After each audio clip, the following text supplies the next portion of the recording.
Prépare-toi, Tata. Le prochain rituel n'est pas pour les faibles. Tu veux sa ruine. Tu vas devoir offrir quelque chose de très personnel. Je suis prête. Je veux le voir à terre. Il a cru qu'il pouvait se sauver. Il va voir. On va utiliser son enfant pour faire le sacrifice. Je vois. D'accord, rentre à la maison. Demain nous allons tuer son enfant pour le sacrifice.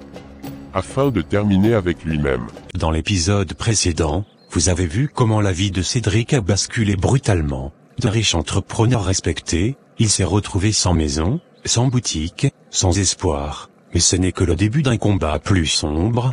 Bienvenue dans l'épisode 2 de l'histoire de Cédric, là où les larmes coulent, les secrets s'intensifient, et où le vrai visage des ennemis commence à apparaître. Tu es nouveau ici? Non.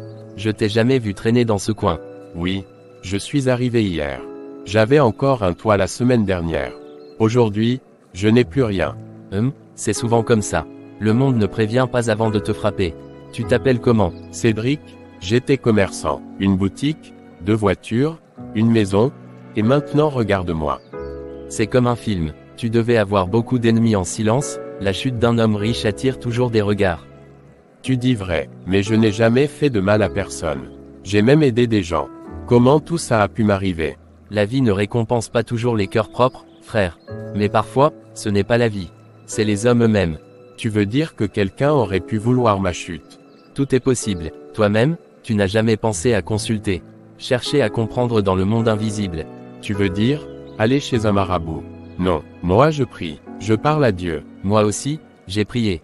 J'ai crié, j'ai pleuré, mais c'est un vieux dans la rue qui m'a dit, quand le feu est spirituel, il faut une eau spirituelle. Tu comprends ce que je veux dire? Je ne sais plus quoi penser.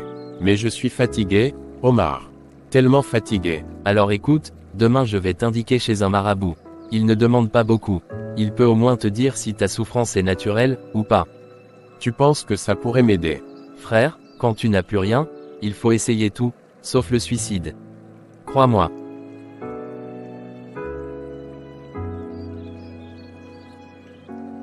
Maman, j'ai faim. On va manger quand? Mon enfant, il n'y a rien d'aujourd'hui. Je suis désolée. Maman ne sait même plus où chercher. Pourquoi papa ne nous donne plus de l'argent? Avant il achetait tout. Papa n'a plus rien, mon ange. Il a tout perdu. Même sa maison. Maintenant il dort dehors. Qu'est-ce qui s'est passé? Maman? Il nous a oubliés? Tu l'as appelé? Non, mon ange, papa ne vous a pas oublié. Il souffre lui aussi. Il dort dehors, il cherche, mais la vie est devenue très dure pour lui. Et toi, maman, tu vas guérir? Tu vas pas mourir? Je vais guérir, mon bébé. Je suis encore là. Pour vous. Toujours.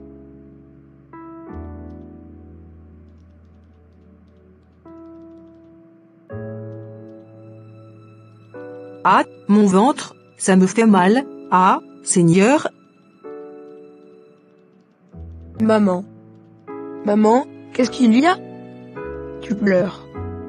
Tu as mal? Oui, j'ai mal, j'ai trop mal, ma tête brûle, oh mon Dieu, aide-moi. Maman, que vais-je faire? Allons à l'hôpital, non? Aucun argent dans mon porte-monnaie. Je vais t'accompagner quand même à l'hôpital, madame, je veux pas que tu meures. Alors que Cédric ne trouvait plus d'issue, une seule idée trottait dans sa tête, chercher des réponses ailleurs, même là où il n'avait jamais cru aller. C'est ainsi qu'il décida de suivre l'adresse que son ami Omar lui avait donnée il y a 3 jours. Sans savoir que ce choix allait le rapprocher encore plus du piège. Entre, Cédric. Soyez le bienvenu chez le grand marabout. On dit souvent, l'enfant qui dit que sa maman ne va pas dormir, lui-même ne va pas dormir. Comment vous connaissez mon nom? Celui qui souffre n'a pas besoin de parler. Ton âme crie, et moi, je l'entends.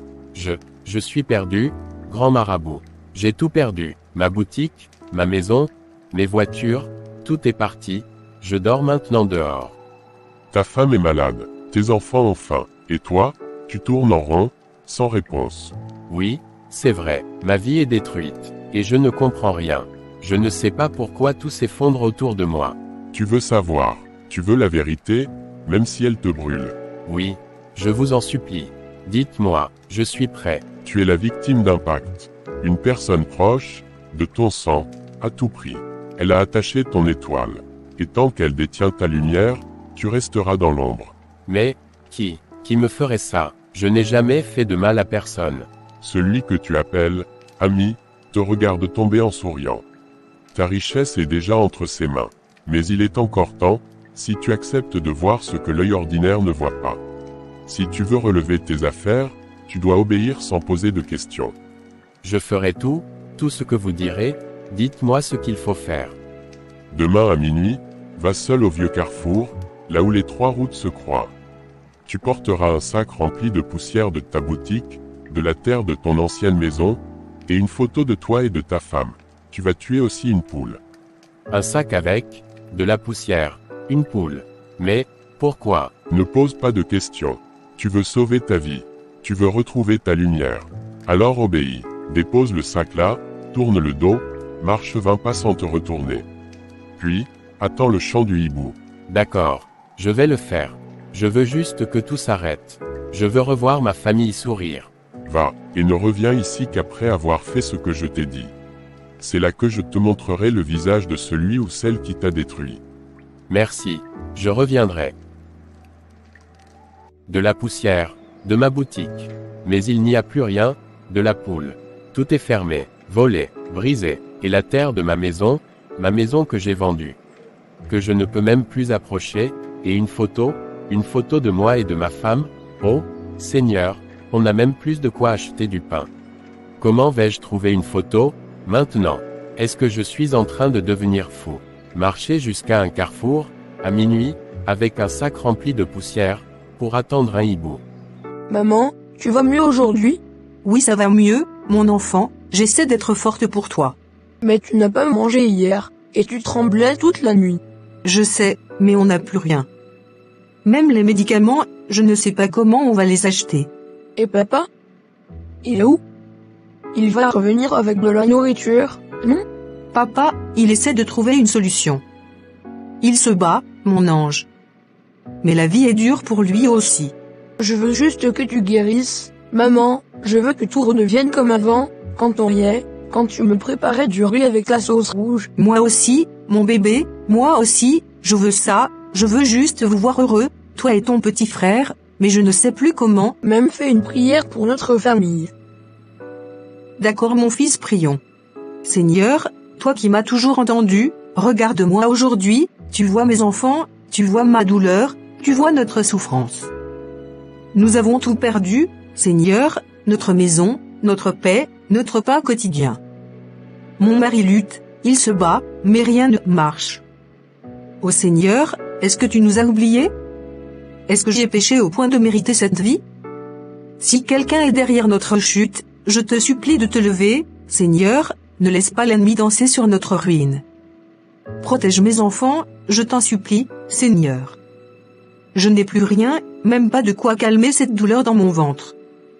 Mais j'ai encore la foi, et tant que je peux respirer, je crierai vers toi. Relève Cédric, relève ma maison, relève mes enfants. Montre que tu es toujours le Dieu des pauvres, le Dieu des oubliés, le Dieu de la dernière chance. Est-ce que c'est vraiment comme ça que je dois récupérer ma vie? Est-ce que sacrifier un animal au carrefour va guérir ma femme, nourrir mon fils? Et toi, Seigneur, tu me regardes faire ça? Non, non, je ne peux pas faire ça. Ce n'est pas comme ça que je veux retrouver ma dignité. Je ne vais pas me lier à des forces que je ne comprends pas. Seigneur, je choisis de te faire confiance. Même si je dois encore dormir dehors. Même si je dois souffrir. Mais pas avec le sang innocent. Et, vieux sorcier, tu m'avais dit que tout était bouclé. Que ton plan allait le terminer définitivement. Tata, calme-toi, tout était en place. Il est venu, il a écouté, mais quelque chose l'a retenu. Il n'a pas fait le sacrifice. Il a refusé. Comment a-t-il pu refuser alors que nous avons manipulé son esprit? Tu lui as dit exactement ce que nous avions convenu. Je lui ai tout dit. Je lui ai même montré un faux signe d'espoir. Mais il est parti avec un regard, comme s'il allait revenir. Quelque chose me dépasse. Mais il ne peut pas s'échapper. J'ai tout sacrifié pour ça. Mes propres enfants ne savent même pas que je suis derrière tout ça. Vous deux, vous êtes censés être les plus puissants du village. Prépare-toi, Tata, le prochain rituel n'est pas pour les faibles. Tu veux sa ruine, tu vas devoir offrir quelque chose de très personnel. Je suis prête. Je veux le voir à terre. Il a cru qu'il pouvait se sauver. Il va voir. On va utiliser son enfant pour faire le sacrifice. Je vois. D'accord, rentre à la maison, demain nous allons tuer son enfant pour le sacrifice. Afin de terminer avec lui-même. Et voilà comment les ténèbres ont continué à entourer Cédric, sans qu'il sache que les pièges se resserrent autour de lui, sa famille souffre, sa foi est secouée, et pendant ce temps, ses ennemis dansent dans l'ombre. Mais attention, ce n'est pas encore fini. Merci d'avoir suivi cet épisode 2. Abonnez-vous à la chaîne et activez la cloche de notification pour ne surtout pas rater le grand final demain à 17h30, l'épisode 3, la dernière vérité. À demain, si le destin le permet.